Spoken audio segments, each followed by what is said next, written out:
Joining me now is Oregon Democratic Senator Jeff Merkley. Thank you so much, Senator, for being here.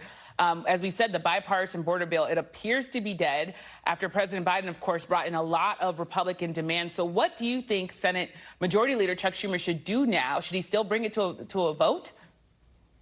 Well, it's such irony here because the whole package that involved the Middle East and Ukrainian humanitarian, the Republicans said it has to have a border bill. And they put one of their most conservative members in charge of that, James Langford. He worked incredibly hard with Chris Murphy on our side and a few others. And so it got delivered. They reached a deal that the Democrats certainly would never have written on their own.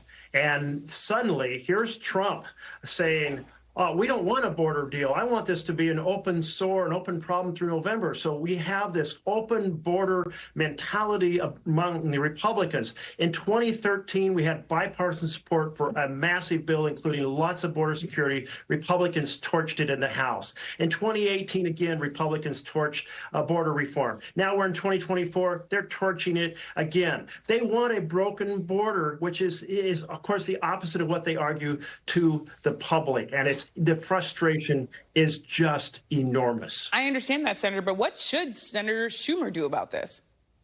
So there are a couple pathways. One is for us to have multiple votes and keep the border in the news, keep bringing it forward to accentuate the fact that President Biden has put forward a very large package, now accentuated by this deal, now a $20 billion deal for Customs and Border Protection, for asylum officers, so there's timely asylum hearings, case management programs, all kinds of pieces to essentially completely change the dynamic on the border, and keep bringing that up.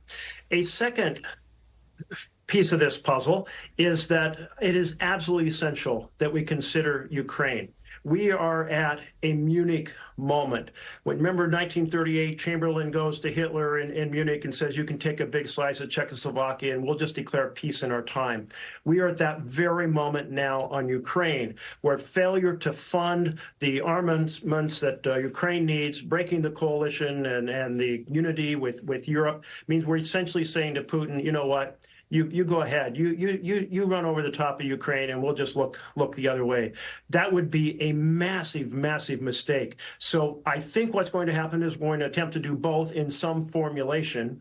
That is, get Ukraine to the floor and try to get a positive vote and save the coalition with Europe backing them, but then keep bringing up the border as well. I mean, here is the House saying we're going to impeach Secretary Mayorkas because he's not doing a good enough job on the border, and here's $20 billion bill with all kinds of improvements in the support structures, and they're saying, yeah, but we're not going to give the Secretary the power to actually act effectively on the border. It's beyond insanity. Well, Senator, it sounds like you're saying that you would vote for this bill as it is now, but would you also vote for standalone? So would you vote for both if it came up as it is now, or if it got broken up into different pieces? Listen, that is really the way it should be, right? It should be broken into pieces so we'd have a competent legislative dialogue on every component of this. I do want to see an amendment process on the floor. I truly believe that we have to make changes in our border policy. I think the real emphasis where I put it on it is, yes, security at the border. You have to have a prompt, and by prompt I mean the 6-month range. You have to have asylum hearings, not 6 years. Right now, the whole world has gotten the message that if they come to the southern border, and tons of people coming in, even from places like China, and say the word asylum, and then proceed to give a story for the critical fear test, they get 5 or 6 years before there's a hearing. That's but Senator, I want to make sure I get your answer. Would you vote for it as it is now if it came to the floor, this border bill? I would work very hard to amend it and improve it if it came to the bill. But I do think that if we have bipartisan work found on this foundation of this border bill, I think that it's important that we change the current dynamic on the border. So it sounds like you wouldn't vote for this bill. Well, it as it sounds is like I've now? worked to amend it to a point I'd be comfortable supporting it. I'm uncomfortable with many provisions in here that undermine kind of the basic tenets of the asylum in a way that was unnecessary to do, except that it's a grand compromise with Republicans. Sometimes you have to lump a lot of pieces that you really think need to be improved. But first, as a senator, I'd be committed to trying to improve them and then wrestling with what that final package looks like. But I do believe we have to act to change the current dynamic on the border. I also want to ask you about the future negotiations with all this back and forth with Republicans getting on this deal, then saying actually they don't want to do it. Does it make you less likely to want to negotiate in the future with Republicans? Well, in the Senate, any policy bill takes bipartisan work, so you always have to negotiate. You have to have 60 votes to close debate. Now, of course, I'm leading advocate of reforming the filibuster so that there's an incentive for both sides to compromise. But in the absence of that reform, you're going to have huge, extensive dialogues to try to reach a common agreement for the good of the country. So the answer to the question is no.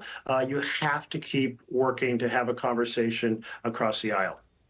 I want to also ask you about our latest NBC News polling. We found that the border is one of many issues where President Biden trails former President Donald Trump. He's also head-to-head against Trump in a potential rematch. He would also be trailing him. Are you concerned about the President Biden's political standing right now? If you're not concerned, you're not paying attention.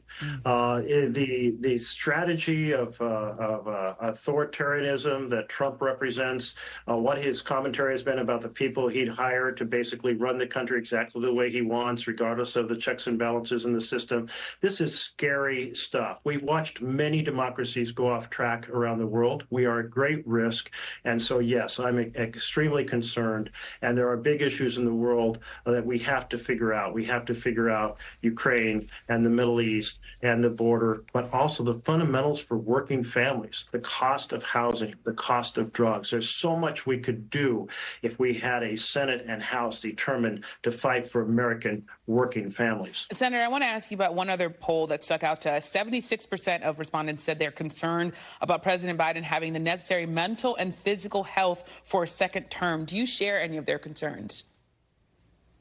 No, I think he's doing a really excellent job. We've passed such a huge amount of marquee legislation, the Inflation Reduction Act, the finally a massive bipartisan infrastructure bill to invest in America, the first ever set of negotiations on drug prices. I think all drugs should be negotiated for all Americans. So we have a long ways to go to get the standard of other developed countries, but we finally broke the ice on that piece. So there's a lot that has been working right, and we need more of that. What we don't need is an authoritarian who wants to dismantle our democracy. Well, thank you so much, Senator, for joining us and for sharing your thoughts. Pleasure to be with you. Take care. Thanks for watching. Stay updated about breaking news and top stories on the NBC News app or follow us on social media.